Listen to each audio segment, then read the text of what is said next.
Thank you so much. You missed the complete topic. It's actually about the updates. So everybody knows about transarterial chemoembolization in HCC. It's not a new thing, but what new for, I think, for at least for me, what I've gone through in the past week while I was preparing this talk was the updates. So many of the things were very new to me too as well. So before the onset of this lecture, I would like to thank the organizing team of my own SGPGI, who used to be my alma mater. And it's a matter of honor and privilege to be here every time I visit my mother institute. So with that, I start my talk, which is transarterial chemoembolization in HCC, the recent updates. So, this is again. Oh, previous. So, talking about the global burden of HCC, this pie chart shows this HCC being the sixth most diagnosed cancer worldwide, and the HCC itself accounts for 75 to 95% of all primary liver cancers. So the global scenario at present is the 33% of the 100% patients. These are because of the hepatitis B virus infection. The next in the row is the alcoholic liver disease, which accounts for the 30% of the HCC globally. Third in this list is the hepatitis C virus, which accounts for approximately 21% of the hepatocellular carcinoma. Rest 16% by the other. Okay, not able to. Yes. Left click, yes, sir. So coming on to the epidemiology in the Asia. In India, if we talk about, is the same trend, hepatitis B virus, followed by the alcoholic liver disease, and then followed by the hepatitis C virus. This accounts for the majority of the HCCs. So tumor board, as we all know, is indispensable in the treatment part of the HCC while you are doing any sort of interventional procedure like transarterial chemoembolization, which includes the hepatologist, the surgical oncologist, diagnostic radiologist, interventionalist, the radiation oncologist, medical oncologist, pathologist, so on and so forth. So TACE is, as we all know, is the standard for intermediate stage hepatocellular carcinoma. That is the B group of BCLC classification. So the two most prominent type of techniques which we use are the conventional TACE and the drug-eluting based TACE. Anti-tumor effect of both has been reported to be similar. A brief differentiation between the two, the basics for the juniors.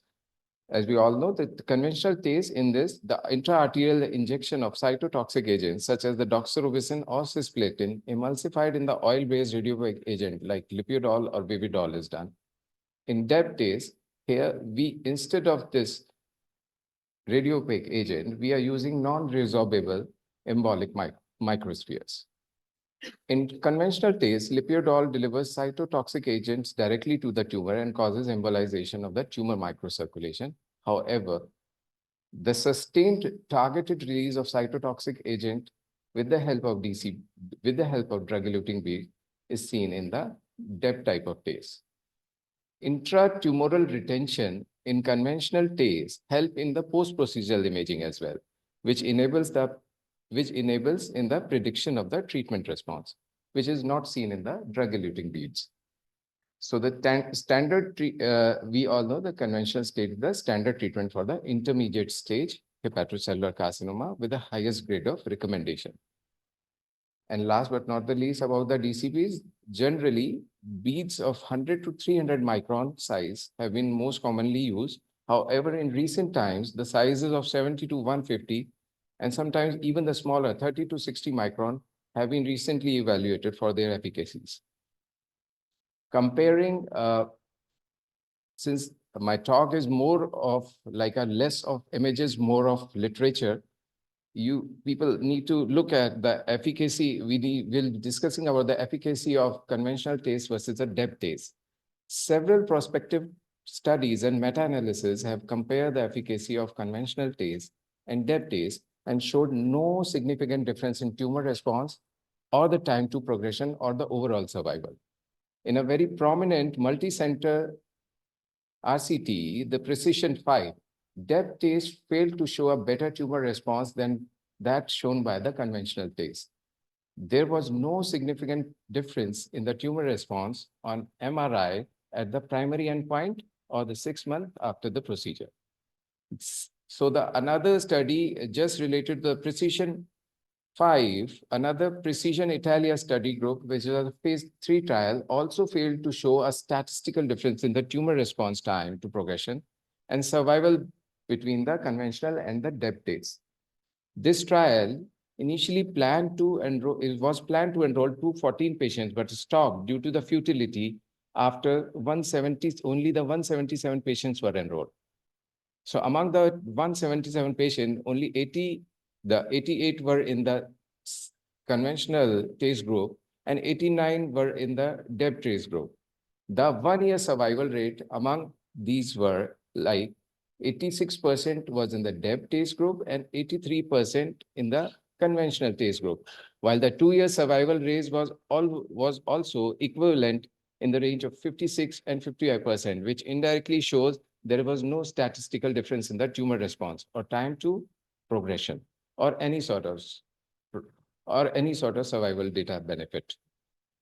A recent meta-analysis involving 4 randomized control trial and 8 observational study confirmed the non-superiority of DEB TACE over conventional TACE in terms of tumor response achieved and the 1, 2, and 3-year survival rate. After the efficacy, let's see how the conventional TACE and DEB TACE weigh on the balance of the safety aspect. In terms of safety issues, the most frequent adverse event that TACE is the post-embolization syndrome, which is characterized by abdominal pain, fever, and ileus. DEB TACE was expected to be associated with lower rate of adverse event, including post-embolization syndrome. However, unexpectedly, DEB TACE failed to show superiority over conventional TACE with respect to safety endpoints. In the same trial, the Precision 5 trial, the incidence of serious adverse event within 30 days from the procedure were only 20% in DEB TACE group and 19.4% in the TACE group, which are also comparable. Overall, there was no significant difference in the adverse event rate in DEB TACE and C-TACE. So in addition, it has been recently reported that the frequency of arterioportal shunt formation was significantly higher in child A patients who have undergone DEB TACE. Taken together, all these literature, the evidence is still insufficient to show that the DEB TACE is superior to conventional TACE in terms of efficacy, or we talk about the safety. Now coming on to the BCLC staging system, which with that, we know that the BCLC system provides a comprehensive approach to staging and treatment selection for HCC patients. This staging system the TACE is recommended as the treatment of choice for intermediate cell according to the previous or the latest guidelines. TACE is a well-established. So this is all, I think I'm repeating it. So what need to be addressed is what is new in our 2022 BCLC updated system. So it has a whole lot of new information we are getting through this BCLC 2022 update. What are the key points? So the key points, while we are looking through the previous version and this newer version, BCLC 2022, is the first time inclusion of radioembolization in guideline, which is recommended as a treatment for the early stage HCC, which was not there in the previous guidelines. Second important thing is the division of the intermediate cell, that B group, into 3 subcategories, which eventually lead to different sort of therapy offered to the patient. Third is the patient with bilobar disease may be considered for combination therapy. So till date, we were not considering about the combination therapy, but in this update, we can see these patients with the bilobar disease can be considered for the combination therapy. Combination therapy in the form of TACE combined with immunotherapy and others. Fourth key point which we can observe in the BCLC22 is the integration of albumin bilirubin score and the alpha fetoprotein. This scoring system helps in prognostication. And the fifth is the introduction of the concept of treatment stage migration and untreatable progression. So these two terminologies, treatment stage migration and treatable progression, I'll let you know in a few more slides. So these are the two very important study, the legacy study onto your left, which shows this was the basis where this study was the only basis by which the BCLC 2022 uh, included transarterial radioembolization in their classification, in their recommendations. Then this study to your right is the IM-BRAVE study, which shows the use of atezolizumab and bevacizumab in unresectable hepatocellular carcinoma.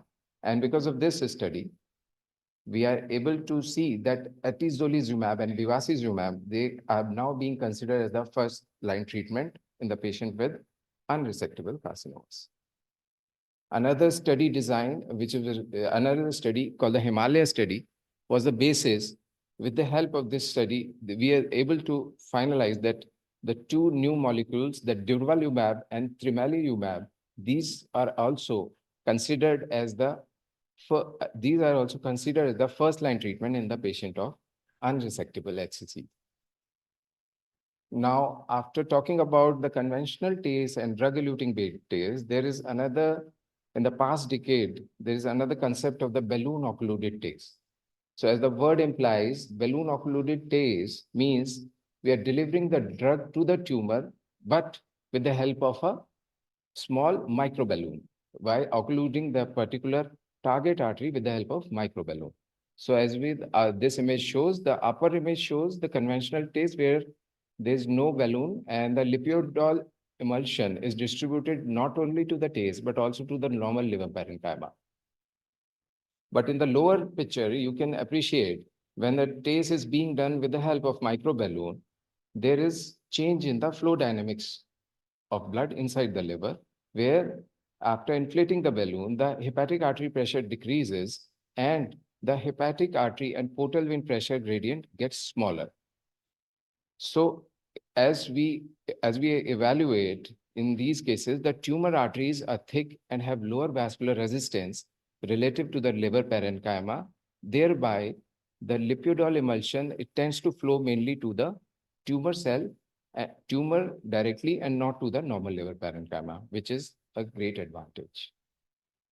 So being a great technique, it has a certain pitfalls, and one pitfall of balloon guided TACE is the flow there is a disturbance in the flow dynamics.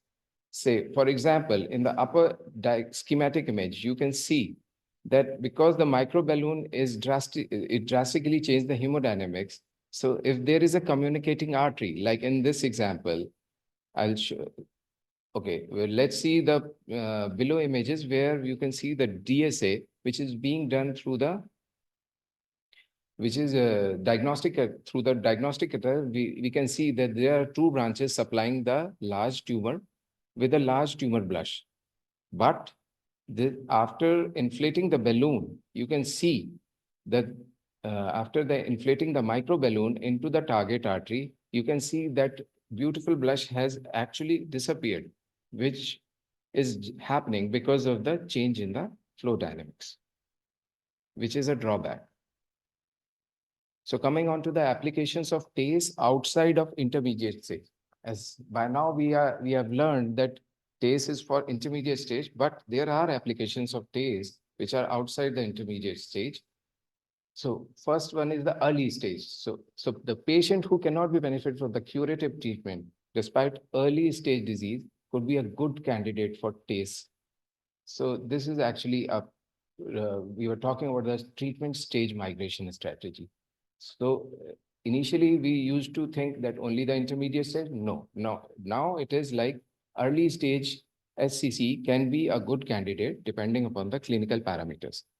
So TACE can be used as neoadjuvant chemotherapy before liver transplant. In such cases, TACE serves as a downstaging therapy, allowing a patient to become more suitable for liver transplant. And TACE sometimes also as a bridge therapy while the patient is on the wait list for the liver transplant. Several studies has demonstrated that TACE decreases the dropout rate from the waiting list of liver transplant. So next indication outside the intermediate stage, the advanced stage HCC, where we all know sorafenib is the treatment of choice for advanced HCC. And lenvatinib has also been recommended as a first-line systemic treatment after its non-inferiority to the sorafenib. So they are almost equivalent. More recently, the combination of atezolizumab and bevacizumab resulted in a better overall survival and progression-free survival than sorafenib, which is a part of a guideline too. Another important thing regarding the treatment of advanced stage SCC with the help of TACE is the rationale for the application of TACE in SCC with portal vein tumor thrombosis. As we all know, when the patient had portal vein tumor thrombosis, the collateral vessel formation around the portal vein allows for the preservation of liver function, which in turn makes TACE possible in selected case with segmental or subsegmental portal vein tumor thrombosis. After talking about all these safety, efficacy data and extra intermediate indications of TACE, we should also know about the failure and refractoriness of the TACE in the treatment of HCC. So meaning by we need to ascertain, we need to know when to repeat our we need to repeat our TACE sittings or when to stop it. So for this, scoring systems has been designed. One of the most prominent one which we currently use are the ART score system and ABCR score system, where ABCR means the alpha fetoprotein, the BCLC classification, the child Q classification, and the response score. The below given table, it's given here, gives you the point-wise, how you point-wise calculate the various score before finalizing that this patient needs to have a second or third repetition of TACE or not. The fact that ART and ABCR score are not reflected in the current treatment guideline suggests that the neither score has been sufficiently validated, though these scores are being used by many clinicians, but till date, they are not sufficiently validated. So it is being said that the clinician should therefore make clinical decisions after the careful assessment of an individual patient, patient's various clinical features, rather than just relying entirely on these scoring system. So there are few rules to be played while you are doing TACE in HCC. So first and the most important question is when to discontinue repeated TACE. So for that, in that context, there is an randomized controlled trial by Lowe et al., where repeated TACE was discontinued in patient with poor hepatic function, severe adverse effect, or major progressive disease. So when we call it a poor hepatic function, it is defined as a presentation of patient with hepatic encephalopathy, uncontrolled ascites, variceal bleeding, serum bilirubin more than 3, serum albumin less than 2.8, and prothrombin time prolongation more than 4 seconds over the control. So the progressive disease, when defined, is based on an increased tumor size and AFP of more than 25% from the baseline. In another systematic review by Lovett et al., TACE was discontinued when a patient presented child class C with gastrointestinal bleeding, with hepatic encephalopathy, uncontrolled ascites, and progressive disease, including vascular invasion or extrahepatic spread. Unresectable tumor progression after TACE involves massive liver involvement, vascular invasion, extrahepatic involvement, and minor tumor progression with deterioration of hepatic function or performance status. It is clear that the patient with this condition will not be benefited by the multiple sittings of the TACE. So the Japan Society of Hepatology, they have given a criteria which define taste failure and refractoriness based on the following four indications. Number one is the progression of intrahepatic lesions. Number two is the continuous elevation of tumor markers. Number three is the vascular invasion. And fourth one is the extrahepatic spread. So that below given table, it shows that how these Japanese guys are evaluating to ascertain about, to know about the failure and refractoriness in the case of HCC being treated with a TACE. So despite being well acquainted by how the TACE, when the TACE, when to stop the TACE is done, we need to have a basic knowledge about the molecular pathways responsible for the TACE refractoriness. So for that, three main genes are being considered as the culprit genes which causes the TACE refractoriness. Number one is the c-MET gene. It has been associated. Number two is the P53 gene mutation, which has been related to the TACE failure and refractoriness. And finally, the SIRT7 gene expression is highly associated with TACE refractoriness and poor survival. Coming on to the combination therapy, combination treatment with TACE. So the combination treatment itself shares then when there is certain other modalities being used as a part of treatment with the TACE. So first, the most commonly done by the interventional radiologist is the TACE with the radiofrequency ablation. So going through the literature, I found there is an randomized control trial in patient with a solitary HCC lesion less than 5 centimeters in diameter demonstrate that sequential therapy with TACE followed by the radiofrequency ablation significantly improve overall survival compared to the therapy with RFA alone. In this study, the 1, 3, and 5-year survival rate were 94, 69, 46% for the combination therapy, and 82, 47, and 36% for the RFA alone. Another RCT demonstrated the superiority of TACE RFA combination therapy of RFA alone in the patient. In the patient with SCC lesion of diameter less than 7 centimeter, with improvement in the both overall survival and the recurrence-free survival rate. Another study being published in 2017, where it shows that for smaller SCC lesion 2 to 3 centimeter in diameter, there was no significant difference in long-term therapeutic outcomes between TACE combined with RFA and surgical resection, which implies that the TACE RFA combination therapy could be an alternative treatment for patients with a single small HCC lesion for whom surgical resection is unsuitable. Another two important meta-analysis reported that TACE combined with RFA was more effective than RFA alone, especially for the intermediate and large size HCC and in the younger patient with HCC.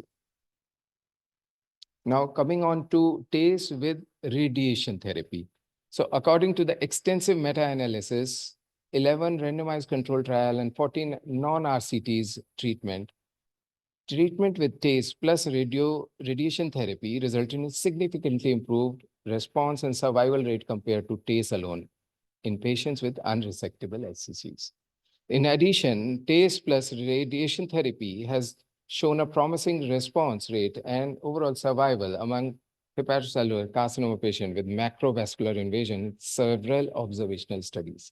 Based on these observational studies, a well-designed randomized control trial was conducted, which demonstrated the first-line treatment with TACE plus radiation therapy was well tolerated and improved various treatment outcomes compared to those associated with sorafenib treatment among advanced stage HCC with macrovascular invasion.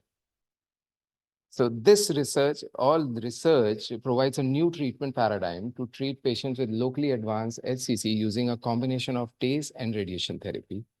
But interestingly, this SBRT, the stereotactic ablative therapy, which is endorsed in other guidelines across the globe, has no role in updated BCLC 2022 classification. They need to be clarified. Maybe it get clarified in near future. Finally, we are coming onto the TACE with systemic therapy. This sort of combination therapy is a very promising therapy happening, and most of the research currently is now being on the combination therapy where the TACE is being used with the molecular targeted therapies. So this diagram shows the various pathways, how these molecular targeted therapies are being used. The first and the foremost important are the TKIs, which we commonly use these terms. We hear these terms from our medical oncologist colleagues, which say we are using these TKIs. TKI is nothing but the tyrosine kinase inhibitors, the anti-angiogenic agents.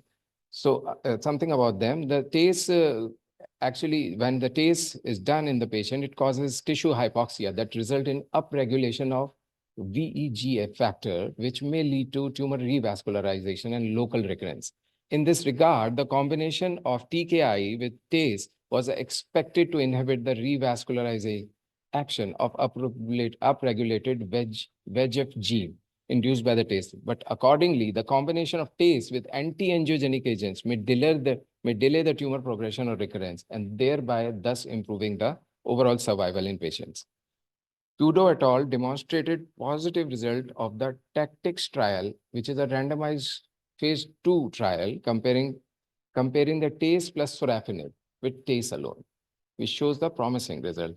The use of TACE plus sorafenib resulted in a major improvement in the PFS of progression-free survival of 25 months in the TACE plus sorafenib subgroup versus the 13 months in the TACE alone group. The most distinctive feature in this is that the new intrahepatic lesions were not regarded as the progressive disease because they do not imply treatment failure based on the natural tumor biology. So second, after the tyrosine kinase inhibitors, next one is the combination therapy of TACE with the immune checkpoint inhibitors. Like we have already heard about the durvalumab and bevacizumab, which have been included in the BCLC guideline.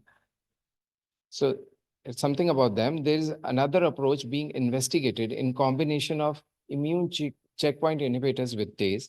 The loco-regional therapies include TACE activate the host immune response by promoting local inflammation and triggering the release of tumor antigens. When these tumor antigens are released by the TACE, subsequent administration of immune checkpoint inhibitor drugs can prevent intrahepatic micrometastasis, which are typically undetectable and are the main cause of recurrences.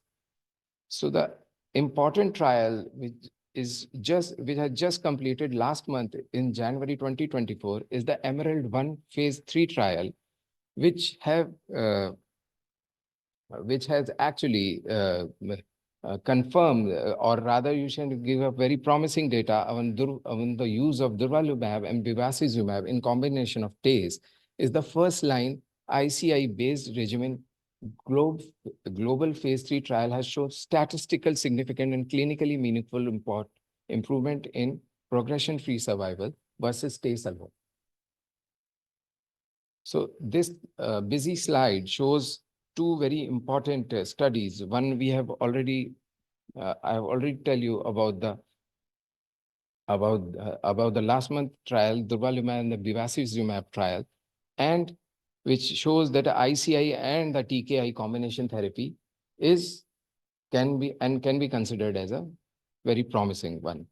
So this, again, the slide shows the two important trials, the Emerald-1 and the Emerald-3 trial, with the Emerald-1 being concluded last month, and the Emerald-3 trial, it is using the tremelimumab and durvalumab with or without lenvatinib combination with the TACE. So this Emerald-3 trial is expected to be concluded by the end of 2025. So it holds a very promising prospect while we are expecting very good results from Emerald 3. So continuing more about the various advancement and the updates in the field of TACE, there are models which can predict prognosis after TACE. So for these, there are new prognostic models.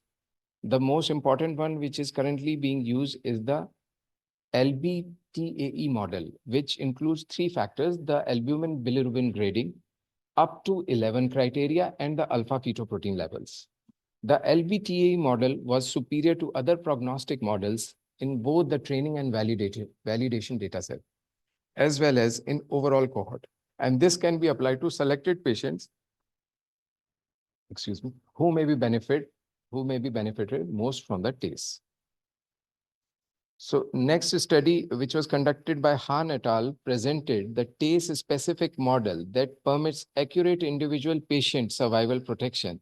They built upon pre-TACE and the post-TACE model, which includes the first ever M-RECIST response in addition to the baseline feature. This TACE-specific model, based on the routinely available clinical features and response after the first TACE, they permitted patient classification into 4 different risk categories, wherein the median overall survival ranged from 7 months to more than 4 years. The model and its online calculator enable patient-level prognostication, which may help physician rationalize the application and in determining the prognosis. Finally, newer methodologies are being used, like NLR, the neutrophil lymphocyte ratio, which acts as a prognostic biomarker, has been associated with poor survival in SCC patient undergoing TACE. As a marker of systemic inflammation, NLR, neutrophil lymphocyte ratio, is associated with cancer progression, metastasis, and prognosis in various cancers. NLR with other combination factor can promote survival prediction after TACE, like platelet to lymphocyte ratio, AST and ALT ratio, the CRP to albumin ratio. In addition, the prognostic score, including the neutrophil lymphocyte ratio, was remarkable compared with the prior scores. Baseline NLR and its dynamic changes during therapy can predict overall survival in SCC patient treated with a TACE. Now, a brief about the in this world of artificial intelligence and machine learning and deep learning, there is a branch called radiomics, which is defined as the conversion of image to higher dimensional data and the subsequent mining of these data to allow improved decision support. So it is characterized by the extraction of quantitative imaging features from conventional imaging modality using computer-based algorithms, and the correlation of these features with relevant clinical endpoints such as pathology, therapeutic response, and the survival of the patient. So a slide about this artificial intelligence. So this slide is being taken from the article by Meng from China, who shows the volume of interest segmentation, followed by extraction of the data through feature extraction, and thereby implementing it to calculate various other models for the testing cohort. So this slide shows the publication by Meng shows that the CT radiomics signature represented an independent biomarker of overall survival. So, sure.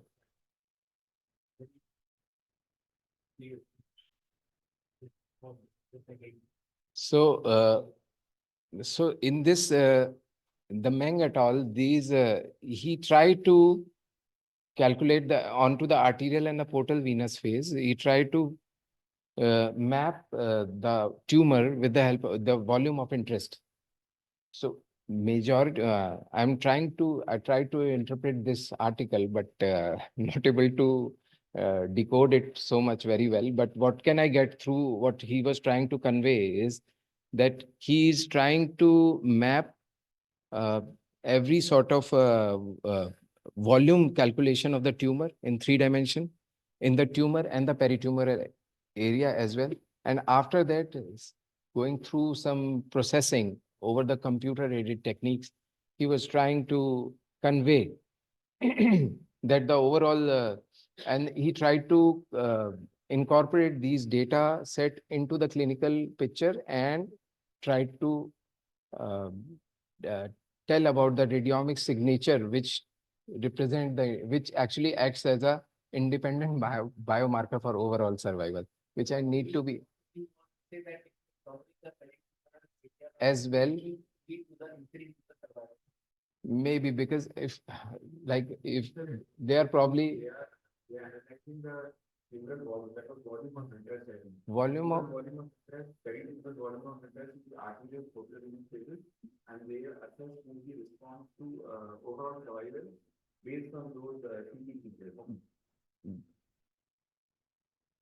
so other latest advancement is the use of nanotechnology in the taste, where we can see that with the advent of nanotechnologies, different sort of advanced beads are being subjected to various study and trials. So these nano formulations perform functions such as embolization, chemotherapy, photothermal therapy, imaging, drug delivery, and drug control release, so on and so forth. Something about this DC bead Lumi. This is being used. This is being. I don't know whether it has been introduced in India or not. This is being. This product has been basically uh, has been intended for use for specifically to compete with the conventional taste, where these beads can be visualized on CT scan or the other fluoroscopy techniques, so that after the embolization has been performed in the patient, we can evaluate whether the target the drug has been delivered to the target or not. So concluding all what I have talked till now is, typically there are two types of taste: the conventional, the depth taste. Physician can use either technique with the knowledge that there is a higher risk of hepatobiliary injuries and a relative lower risk of post-procedural pain after DEB test than in comparison to conventional test. Test can be used as for early stage as well as for intermediate stage disease if other curative modalities are not feasible, and can be adopted as a new adjuvant treatment before liver transplant. In addition, TACE can be considered when treating selected patient with subsegmental or segmental portal vein thrombosis and preserved liver function. Repeated TACE can be determined based on the ART and ABCR scores. It is important to recognize TACE failure and refractoriness and provide patient with more personalized therapeutic regimes. Combination therapy of TACE with RFA radiation therapy is well established. TACE plus RFA is favorable for large SCCs, whereas TACE plus radiotherapy is specialized for SCC with vascular invasions. Research on the application of TACE with systemic therapy is still actively ongoing.